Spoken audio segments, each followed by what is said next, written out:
Halo semuanya, Assalamualaikum warahmatullahi wabarakatuh. Nama saya Asto, selamat datang di Semut Buku. Di video kali ini, saya mau membahas buku yang berjudul Measure What Matters, teman-teman. Buku ini ditulis oleh John Doerr dan diterbitkan oleh penerbit Penguin Random House tahun 2018. Tebelnya sendiri ada sekitar 306 halaman ya. Nah, jadi sebagai pendahuluan, John Doerr ini adalah seorang insinyur kelistrikan yang pernah kerja di perusahaan Intel, teman-teman. Perusahaan pembuat microchip yang produknya udah kita kenal ya, ada di berbagai komputer di berbagai macam merek. Di Intel ini John Doerr dapat mentor namanya Andy Grove. Jadi Mr. Andy Grove ini adalah salah satu top manager yang bisa dibilang punya nama besar di masanya. Nah, di bawah mentor beliau inilah John Doerr itu banyak belajar tentang konsep yang namanya OKR, teman-teman. Singkatan dari Objective and Key Result. Nah, menurut menurut John Doerr, OKR inilah yang menjadi salah satu alasan yang menunjang kesuksesan Intel saat itu. Nah, lalu beberapa tahun di Intel, John Doerr kemudian pindah ke perusahaan lain namanya Kleiner Perkins, sebuah perusahaan venture capital gitu. Nah, karena dia adalah sebuah perusahaan venture capital, maka di sini John Doerr pun sering berinteraksi dengan banyak startup yang di kemudian hari itu terbukti menjadi perusahaan yang sukses. Katakanlah seperti Symantec, Amazon, dan Google gitu. Nah, menurut penulis, seperti halnya Intel, startup yang sukses ini ternyata juga salah satu rahasianya adalah mereka menggunakan konsep OKR, teman-teman. Nah, jadi pada intinya buku ini itu bercerita tentang konsep OKR yang menurut penulis itu sangat dibutuhkan oleh organisasi manapun supaya bisa sukses.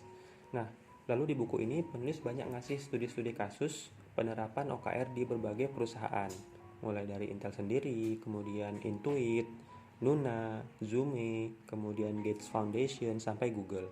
Nah, OKR ini konsepnya sederhana sebenarnya, teman-teman. Prinsipnya adalah suatu organisasi itu harus bisa mendefinisikan apa yang menjadi tujuan mereka dengan jelas. Kemudian menyusun seperangkat indikator untuk mengevaluasi apakah tujuan mereka itu udah tercapai atau belum gitu. Nah, tujuan ini disebut objektif, sedangkan indikatornya itu disebut key result. Nah, kira-kira seperti itu kasarnya. Jadi OKR ini kalau diterapkan dengan benar, dia akan memberikan banyak sekali manfaat. Pertama, OKR ini akan menjadi panduan bagi seluruh elemen di organisasi untuk menilai apa sih yang menjadi prioritas, sehingga akhirnya sumber daya yang ada bisa dialokasikan dengan sebaik-baiknya. Kedua, OKR ini bisa menjadi sarana untuk meningkatkan teamwork dan akuntabilitas organisasi. Ketiga, OKR ini juga bisa mendongkrak moral kerja, teman-teman, karena nature-nya setiap orang itu pasti akan jadi lebih bergairah ya ketika ia sadar ia sedang melakukan hal yang meaningful gitu. Nah, jadi kalau manfaat-manfaat tadi itu belum dirasakan oleh organisasi, maka artinya ada yang salah dalam penerapan OKR di organisasi itu gitu. Nah, sebelum beranjak lebih jauh, di sini saya mau coba sampaikan dulu ya hal-hal yang saya anggap merupakan kekurangan dari buku. Pertama, buku ini harusnya tuh bisa dibuat lebih ringkas ya, teman-teman. Karena OKR ini menurut saya bukanlah konsep yang baru sebenarnya. Sebagian pembaca barangkali ada yang sebenarnya udah menerapkannya meskipun istilahnya berbeda di tempat mereka gitu ya. Nah, sayangnya sebagian besar penjelasan dalam buku ini tuh menurut saya sekedar mengcover hal-hal yang udah jamak diketahui gitu. Kedua, kekurangan berikutnya adalah contoh-contoh kasus yang diceritakan di buku ini sebagiannya memang menarik, tapi sebagian yang lain itu terkesan mubazir dan kurang penting karena sifatnya yang terlalu general dan hanya mengcover kasus-kasus yang ada di permukaan aja gitu. Nah, waktu membaca saya sebenarnya punya ekspektasi teman-teman dapat semacam elaborasi yang mendalam gitu ya dari penulis di setiap contoh kasus yang disajikan, tapi ternyata itu nggak saya dapatkan. Nah, ketiga, kekurangannya adalah dari judul bukunya, Measure What Matters, itu saya berekspektasi buku ini bisa ngasih jawaban atas pertanyaan tentang gimana sih cara kita biar bisa tahu mana hal-hal yang penting dan mana hal yang nggak penting untuk diukur gitu. Apakah ada kriteria tertentu atau kriteria khusus atau pendekatan tertentu gitu. Tapi lagi-lagi jawaban itu nggak saya peroleh. Nah, keempat, di buku ini tuh nggak ada konsep yang terstandar teman-teman soal gimana OKR ini diimplementasikan atau diterapkan. Di contoh-contoh kasus yang diceritain itu pembaca akan melihat bahwa konsep OKR ini diimplementasikan berbeda-beda caranya antara satu perusahaan dengan perusahaan lainnya. Walhasil pembacalah yang akhirnya harus menerjemahkan atau memasak sendiri konsepnya supaya bisa relevan dengan kondisinya masing-masing gitu teman-teman. Nah, tapi walaupun punya beberapa kekurangan, tentu saja itu semua nggak menegasikan manfaat dari buku ini ya. Tetap ada wawasan yang bisa diperoleh dari buku ini. Nah, di sini saya coba ringkas itu semua menjadi sebuah panduan berupa beberapa hal yang perlu dihindari dalam penyusunan OKR. Nah, yang pertama adalah OKR itu nggak dibuat transparan, sehingga dia itu nggak bisa diakses secara bebas di organisasi. Padahal transparansi inilah yang mendorong munculnya kerjasama teman-teman. Karena semua orang jadi saling tahu apa yang jadi tujuan masing-masing dan apa yang dianggap penting oleh satu sama lain gitu. Kemudian oleh karena itu penting untuk membuat OKR ini transparan ya teman-teman, sehingga nggak hanya atasan yang bisa tahu OKR bawahannya, tapi juga sebaliknya bawahan bisa tahu OKR atasannya.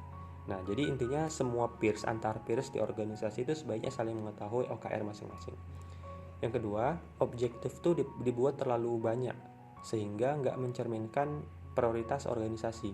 Nah, masalahnya objektif yang terlalu banyak ini bisa mengurangi fokus dan menyebabkan alokasi sumber daya menjadi nggak efisien teman-teman.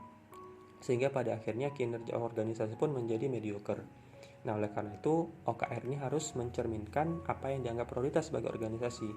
Dan satu tanda sesuatu itu dianggap prioritas adalah jumlahnya nggak terlalu banyak. Ketiga, objektif itu dibikin terlalu business as usual. Banyak organisasi yang kayaknya lebih suka main aman ya teman-teman. Padahal supaya kinerja itu bisa bagus, bisa excellent, organisasi itu butuh yang namanya objektif yang agresif dan berani. Artinya tujuan itu atau objektif itu dibuat setinggi mungkin, tapi dengan catatan dia tetap masuk akal untuk dicapai gitu. Nah, para manajer ataupun para top manajemen yang mampu menyusun target tinggi, tapi juga berhasil meyakinkan timnya bahwa hal itu bukanlah hal yang mustahil untuk dicapai, maka mereka biasanya akan lebih berpeluang untuk sukses gitu. Nah, keempat, ada dua jenis objektif teman-teman, committed dan aspirasional.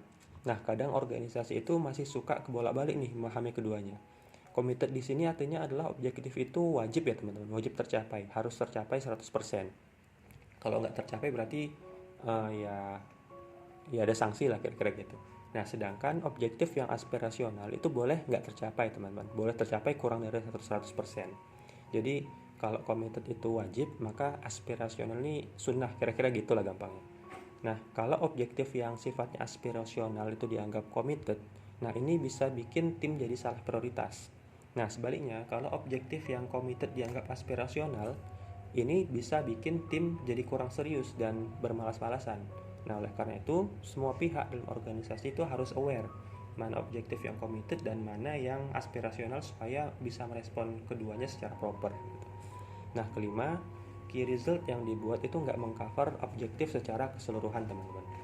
Di beberapa kasus, organisasi itu kadang hanya menetapkan key result yang dianggap mudah aja gitu. Sehingga akhirnya walaupun seluruh key result itu tercapai, objektifnya masih belum tercapai gitu.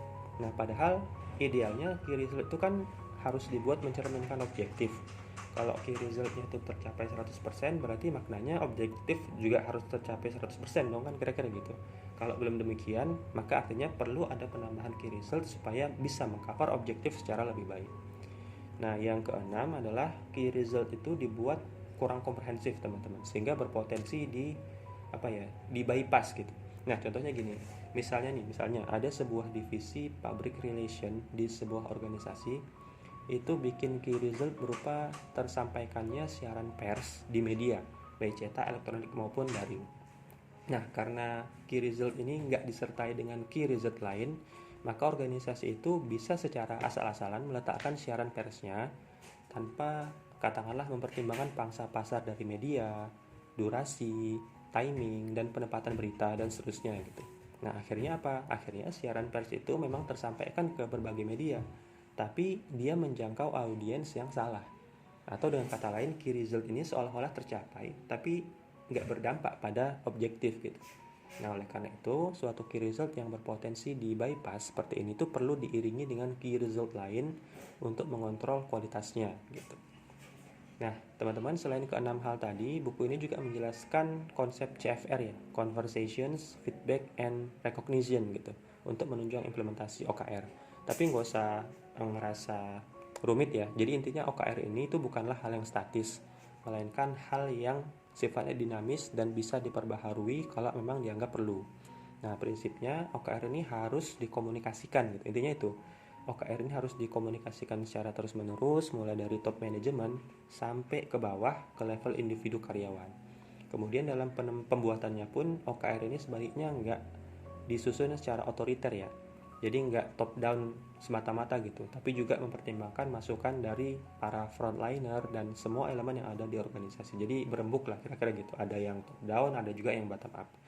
Kemudian selain itu, evaluasi OKR ini sebaiknya nggak hanya dilakukan secara tahunan, tapi secara kontinu, di mana semua orang itu diberikan akses untuk bisa ngasih feedback secara bebas.